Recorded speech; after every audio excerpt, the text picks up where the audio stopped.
سورۃ الاعراف کی آیت نمبر 32 الحمدللہ وکفی وسلام علی عبادہ الذین اصطفی خصوصا علی سید الرسل وخاتم الانبیاء وعلى آلہ واصحابہ الاتقیاء اما بعد فاعوذ باللہ من الشیطان الرجیم بسم اللہ الرحمن الرحیم قل من حرم زینة اللہ التي اخرج لعباده والطیبات من الرزق قل هي للذين آمنوا في الحياة الدنيا خالصة يوم القيامة كذلك نفصل الآيات لقوم يعلمون قل من حرم زینة اللہ، اے پاک پیغمبر صلی اللہ علیہ وآلہ وسلم، آپ ان سے پوچھئے کس نے حرام قرار دیا اللہ تعالیٰ کی اس زینت کو التی اخرج لعبادی، جو اس نے اپنے بندوں کے لیے پیدا کی، والطیبات من الرزق، اور کس نے حرام قرار دیا پاکیزہ چیزوں کے رزق کو. قل هي للذین آمنوا فی الحیات الدنیا، آپ فرما دیجئے کہ یہ چیزیں ایمان والوں کے لیے ہے دنیا کی زندگی میں، خالصۃ یوم القیامہ، اور قیامت کے دن یہ خالص انہی کے لیے ہوں گی. کذالک نفصل الآیات، اسی طرح ہم تفصیل سے بیان کرتے ہیں آیات کو، لقوم یعلمون، اس قوم کے لیے جو جانتے ہیں.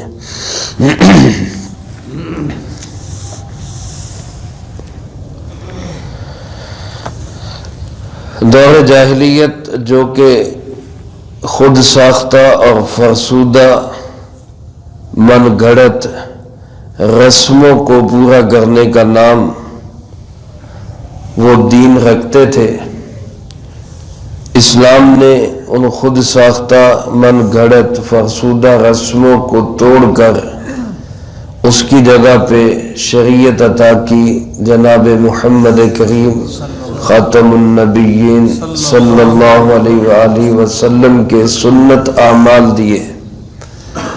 میرے محترم دوستو، آج پھر ہمارے اندر وہی جاہلیت پیدا ہو رہی ہے کہ ہم سنت سے زیادہ رسم کو ترجیح دیتے ہیں. قرآن کا حکم کیا ہے، جناب نبی پاک صلی اللہ علیہ وسلم کی سنت کیا ہے، اس کو دیکھنے والے، اس کا خیال کرنے والے بہت کم ہیں.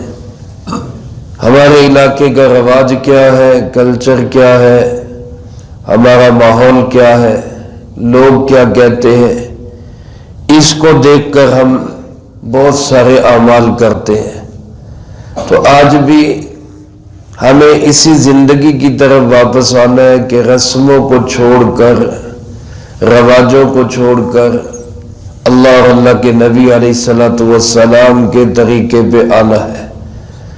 اس زمانے میں طواف کرنے والے، حج کرنے والے، عمرہ کرنے والے، وہ یہ سمجھتے تھے کہ ہمارے کپڑے اس قابل نہیں کہ ان کپڑوں میں طواف کرے، لہذا وہ کپڑے اتار کر ننگے ہو کے طواف کرنے کو عبادت سمجھتے تھے.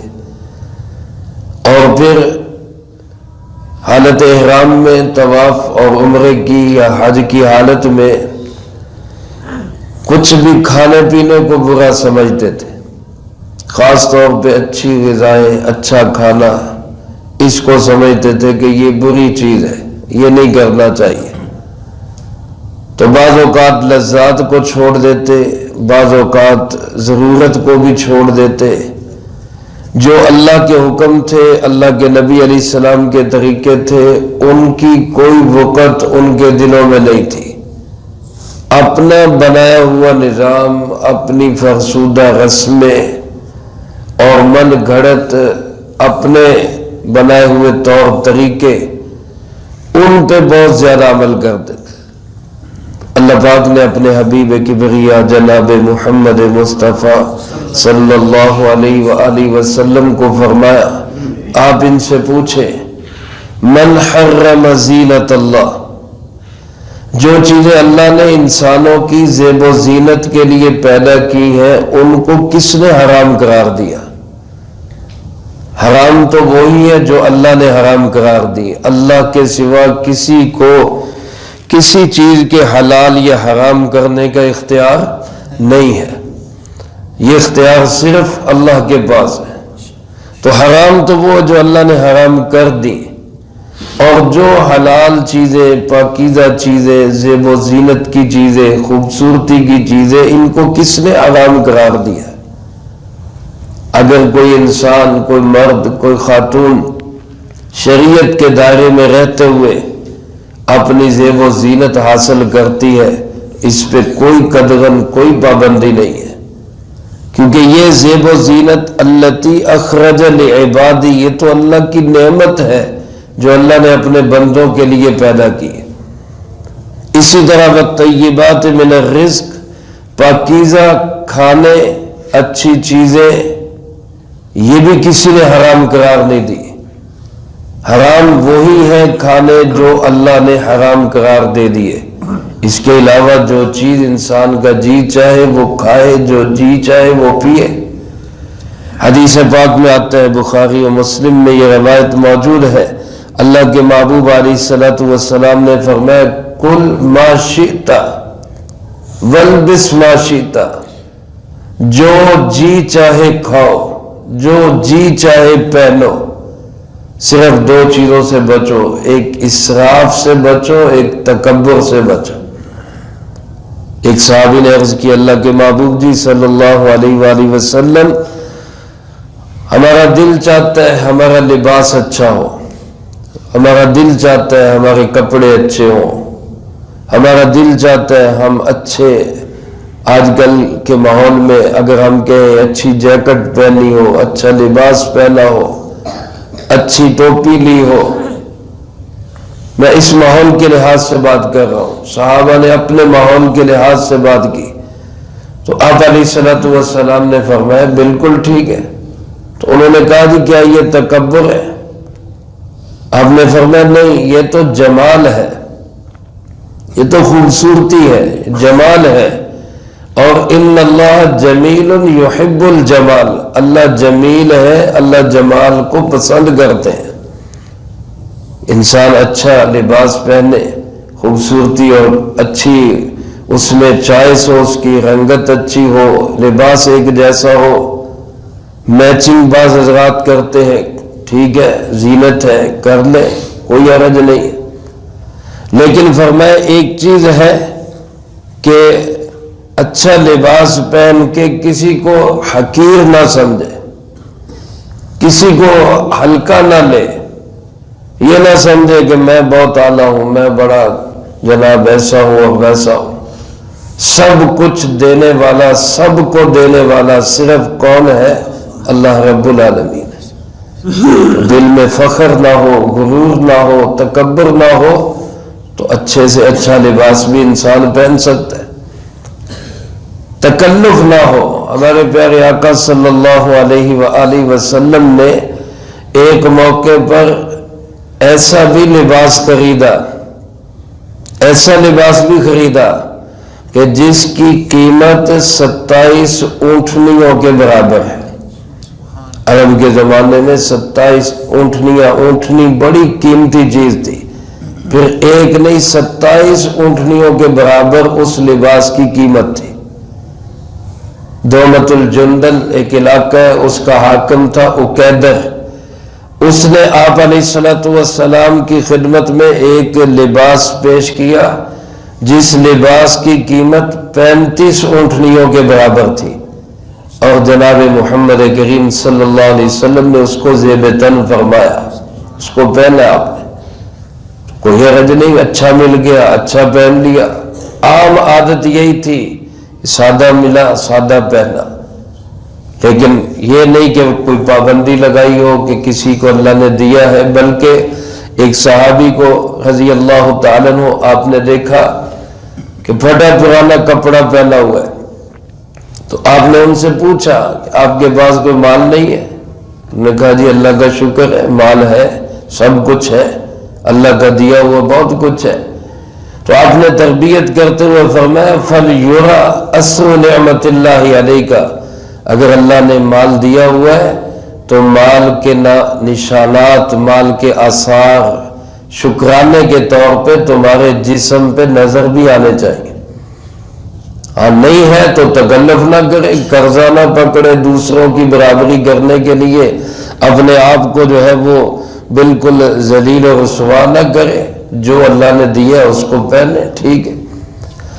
اور وسعت کے باوجود انسان جو ہے وہ سادہ لباس میں رہے، یہ زیادہ پسندیدہ بات ہے، یہ اور افضل بات ہے، لیکن اس کا مقصد بھی نہ شکری نہ ہو کہ میں نے نہ اپنے آپ پہ خرچ کرنا ہے، نہ اپنے بیوی بچوں پہ خرچ کرنا ہے، نہ ان کو اچھا پہننے دینا ہے، نہ خود اچھا پہننا ہے، نہ خود اچھا کھانا ہے، نہ ان کو اچھا کھلانا ہے، یہ شریعت میں پسندیدہ نہیں ہے۔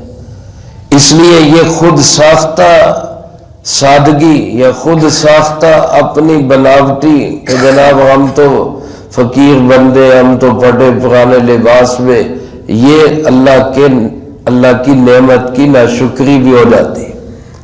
اس لیے اللہ پاک نے وسعت دی ہوئی ہو تو اللہ اپنے آپ پہ بھی خرچ کرے، اپنے گھر والوں پہ بھی خرچ کرے، اپنے جسم پہ بھی خرچ کرے۔ سب سے پہلے اپنے جسم کا حق ہے، اپنی اولاد کا حق ہے، اپنے بیوی بچوں کا حق ہے۔ اللہ پاک نے کسی ایسی چیز کو حرام قرار نہیں دیا جو زیب و زینت سے تعلق رکھتی ہو۔ ہاں شو بازی، نمائش، دکھلاوا، نام و نمود اور پھر اس کے ذریعے تکبر اور فخر، یہ ساری چیزیں ممنوع ہے، ان سب کا خیال رکھ کے چلنا ضروری ہے۔ اور یہ تبھی ہوگا جب انسان کسی اللہ والے کے ہاتھ میں ہاتھ دے اور اس کی تربیت کے ساتھ اپنی زندگی گزارے، اپنی ذات سے فیصلے نہ کرے۔ جو انسان اپنی ذات سے اپنے فیصلے کرے گا وہ شیطان کے بہکاوے میں آ جائے گا۔ جو اللہ والوں سے جڑ کے رہے گا اور ان کی مرضی کے مطابق اپنے آپ کو چلائے گا وہ بہت سارے فتنوں سے بچ کے رہے گا۔ اللہ ہمیں اس کی توفیق نصیب فرمائے۔ تو اللہ پاک پوچھتے ہیں بتاؤ کس نے حرام قرار دیا زیب و زینت کی ان چیزوں کو جو اللہ نے انسانوں کے لیے پیدا کی، اور پاک اور حلال روزی کو کس نے حرام قرار دیا؟ کون کہتا ہے یہ حرام ہے؟ کھاؤ پیو برتو، انسان اپنی زیب و زینت حاصل کر سکتا ہے۔ چند چیزیں جو ہیں جو ممنوع ہیں ان کو انسان نہیں کر سکتا۔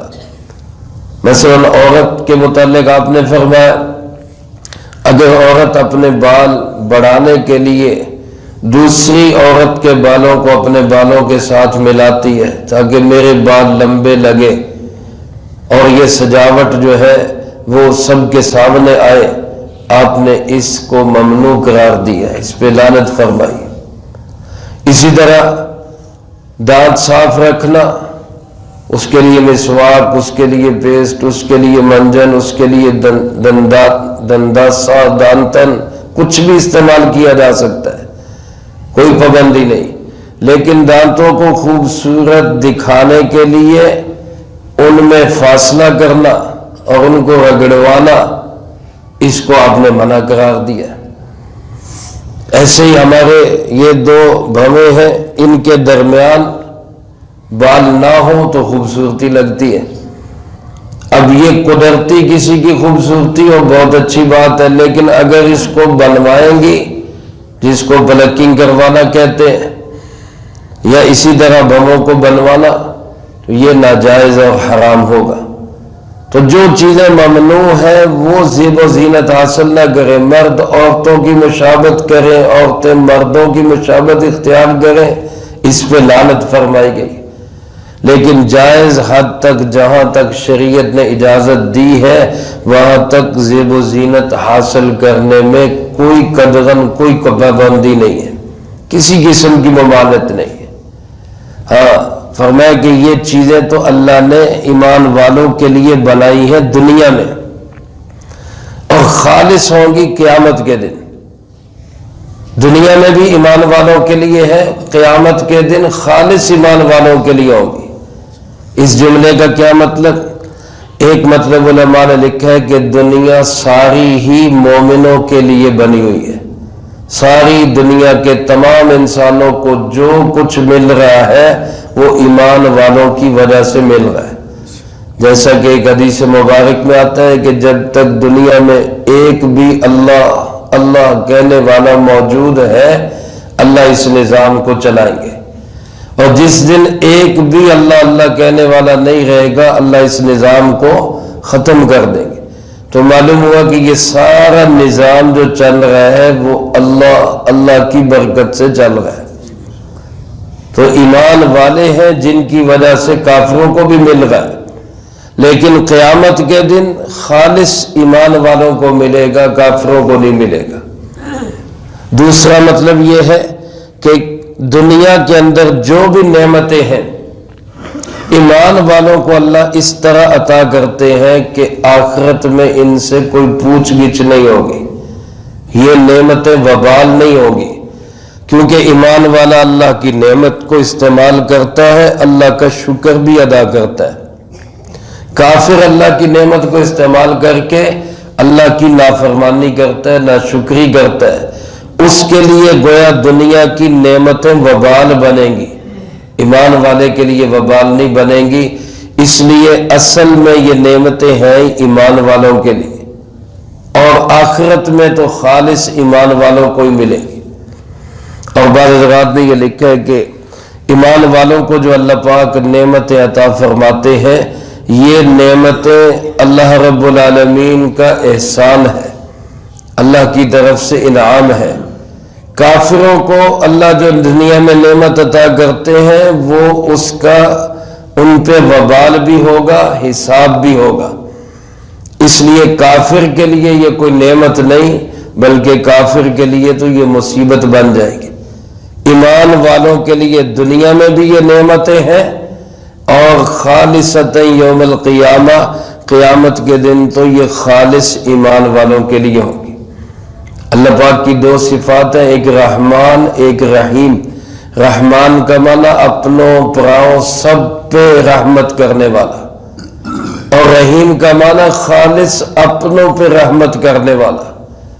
اس لیے آپ صلی اللہ علیہ وسلم کی مناجات میں ملتا ہے یا رحمان الدنیا و رحیم الآخرہ، اے دنیا کے رحمان کہ دنیا میں رحمت سب پہ، کافروں پہ بھی مسلمانوں پہ بھی، کسی کی آکسیجن بند نہیں، کسی کا پانی بند نہیں، کسی کا کھانا بند نہیں، کسی کا لباس بند نہیں، چاہے مانتا ہے اللہ کو چاہے نہیں مانتا، چاہے اللہ سے دوستی چاہے دشمنی، سب کو دے رہا ہے رحمان الدنیا۔ لیکن رحیم الآخرہ، آخرت میں یہ نعمتیں ملیں گی صرف کس کو؟ ایمان والوں کو۔